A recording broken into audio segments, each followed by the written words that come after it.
like Tyreek was dumb. Everybody used to call Tyreek stupid, and now he's just like so smart. Yeah, we love him now. It's like, dang, this kid is quick on his feet. I am proud of him.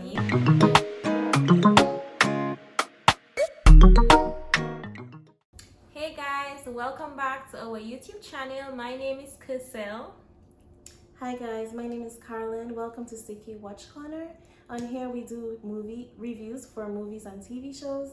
So if you like content like this, please subscribe and hit the notification bell if you want to see more from us. Okay guys, so today we are doing Power Book 2. So we are so excited that Power is back. I know I was waiting for a while back, just to see Power, what's gonna happen, like what's gonna happen with Tariq, what's gonna happen with Tasha. Yeah. That's if you watch the previous seasons.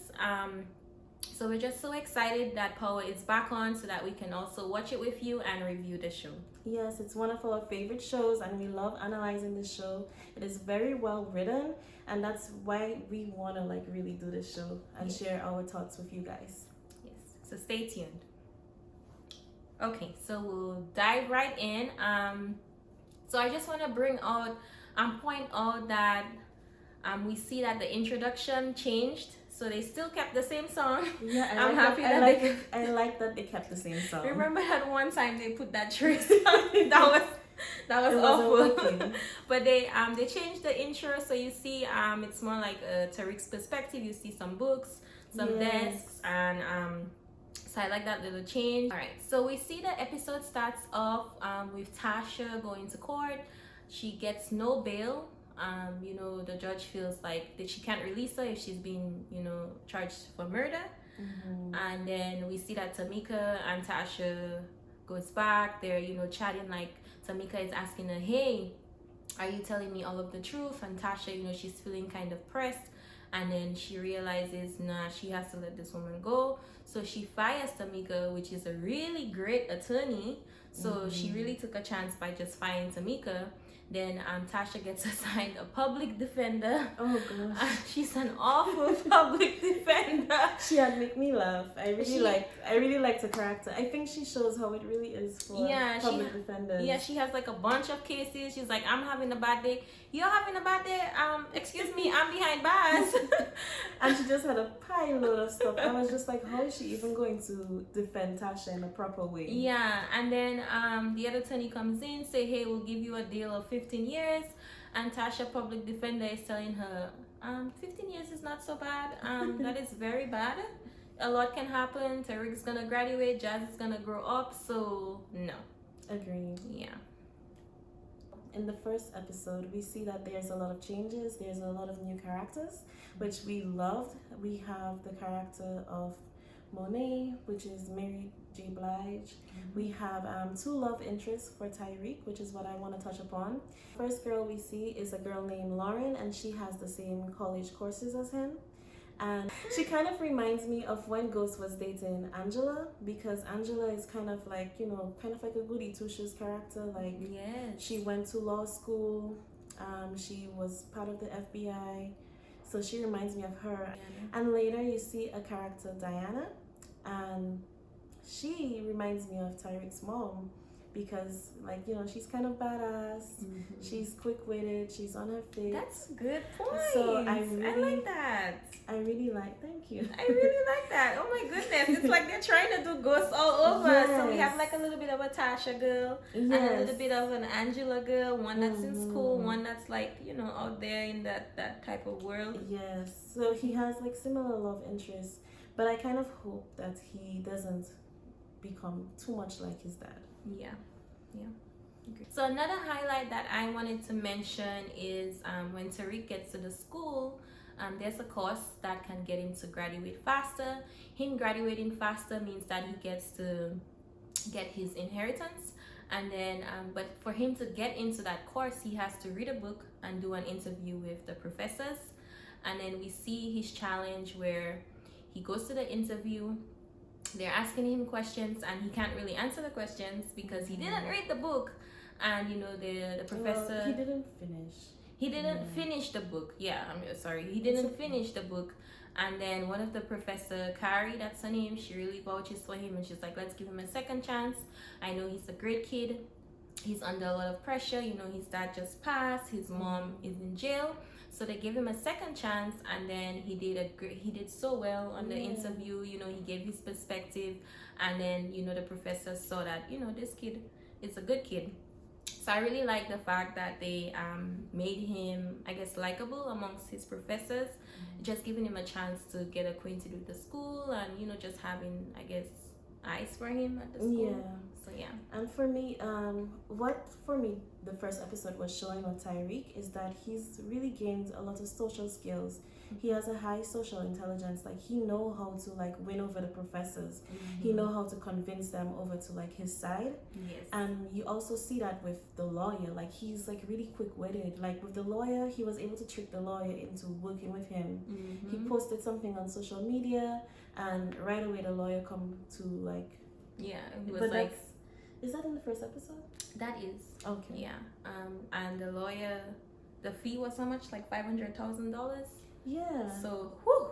But he's a smart kid. He's a smart kid, so he got the lawyer by going on live and saying, yeah, this guy is gonna represent me, even if the lawyer did not agree. But, you know, he doesn't have a chance because this could be good for his career.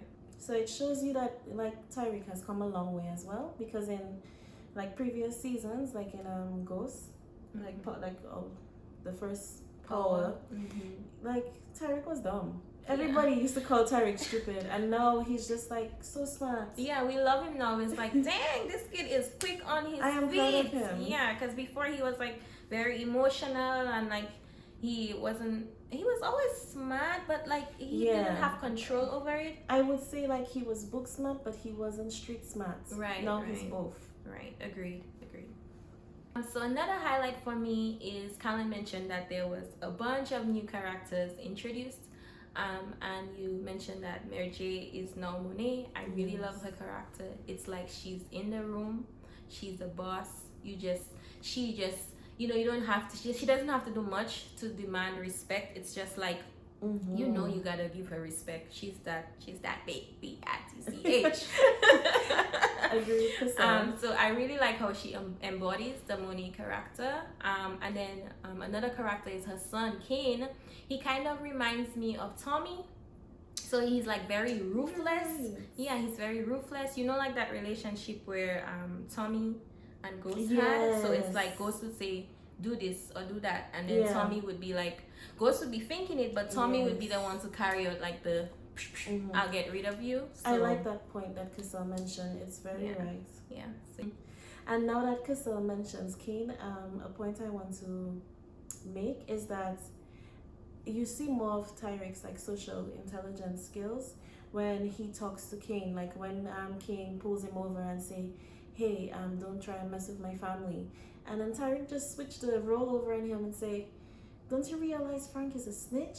How he get out of that jail so easy? You think he can get out of jail easy like that? He ratted on someone. So right away he kind of like put Kane on the defensive, and Kane had to see like, oh, this guy know what he's talking about. Yeah, so I agree with Colin. Like again, Tariq being very quick on his feet, because how he was even able to get that time alone with Kane, it's because he invited himself over to dinner, and then Uncle Frank showed up, and I guess they don't know who Tariq is, so they don't know if Tariq is gonna be like, oh my god, this dude just showed up demanding stuff. So it was a interesting interaction. It is. Yeah. In episode 1, the episode ends with Tasha being labeled as the kingpin. Yeah. Well, you could say queenpin.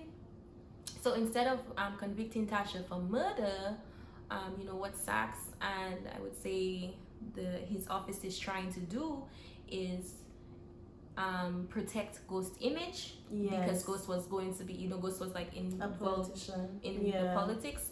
So there they go, trying to put it on Tasha as the head of the organization that Ghost was running, as the one calling shots.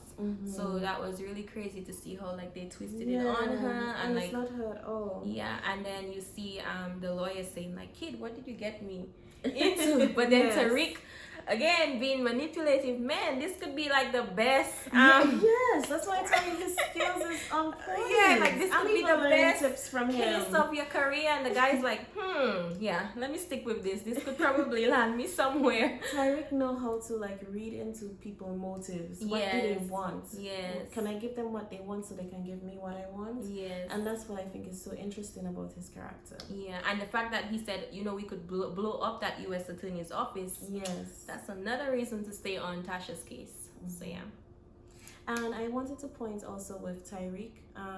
He right now the focus is on him. Like he has the power, and it just shows you that power is very transferable. Because first it was his dad, but now that his dad is gone, it has transferred over to Tyreek. So. Yeah. Power, like when one person leaves, another person just takes over it. The power doesn't disappear. The idea of power is always there. I love that. That's a really good point. Thank you.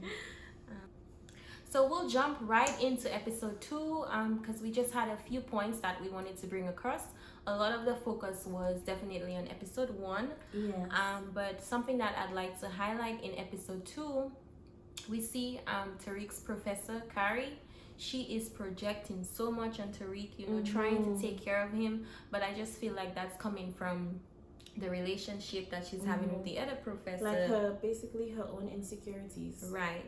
She's projecting her insecurities on him, trying to do like a vigil for his dad. Yeah.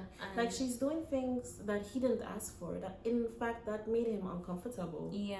He didn't appreciate it. He didn't need the extra attention. Yeah. It just made things, I think, worse for him. Right. We also see a lot, like in the first 2 episodes, we see like college life. We see things from a different perspective because with Power 1 Ghost, it was about like an adult's perspective, an adult's life. Well, this is still adult, but it's young adults. We get to see like the college life experience through the eyes of Tyreek. So I really like that difference. Right. So I agree with you. You see like how his friendships with his friends, classes, what he's trying to do, like trying to sell drugs, get back, and then he still have to worry about school. He have to worry about his mom in jail. It shows you the different struggles that college students experience, even though people might think, oh, they just have to study, but it's not really that. Sometimes you're working, you have to study, you have your personal life. Right. And then an experience that happened with him, actually his best friend Brandon, the white guy, invited him to a frat party that Brandon's brother was throwing, and something insane, well not so insane, but that happened is the cops showed up at the party and they were gonna arrest Brandon's brother, and then Brandon mentioned, like this is Trace Winston, and when the cops heard that, they were like, wait, what? So Brandon's family owns part of the school, and they had already arrested him after he punched the cop. Yeah. And you know what they did? They took off those cuffs and let him go right back in. And you would never see that with a black man. Nope. Hell no. No. He would be inside that cop car. Oh yeah. So I was just like, damn, that's some privilege right there. White privilege. So like, what? And not only that, it shows you the privilege. Well, it basically shows you what power and money can do. Wealthy. When you have power and wealth, you've got it going. Yeah. The last point I wanted to make was the conflict that Tyreek had with basically sabotaging his dad's reputation in order to free his mom from jail. I felt like that was kind of like difficult for him, and I don't know, I feel like he's having mixed emotions. It seemed like I was wondering, is he regretting that he killed his dad, or is he just like, what is he feeling right now? Is he numb? And I don't feel like his professor made it any easier when she like put him on the spot, like Crystal was saying. So I just thought that was a really interesting concept. Yeah, for me, when he was on there giving that eulogy, I was like, oh my goodness, dude, like you're the reason for your dad's death. You're the reason your mom is sitting there. Like, you have a lot of balls to go up there. I know, he's feeling conflicted, but I don't think I would be able to commit murder, and I don't think I would have this. But then again, he went through so much with his dad, so who knows what you might be feeling. So okay. So that ends our episode 1 and 2 review, guys. So we definitely want you to like, comment, share, and don't forget to subscribe so you can stay tuned and hit the notification bell. So thank you so much for watching. Thank you, guys. Thanks. Bye. See you next time. Bye.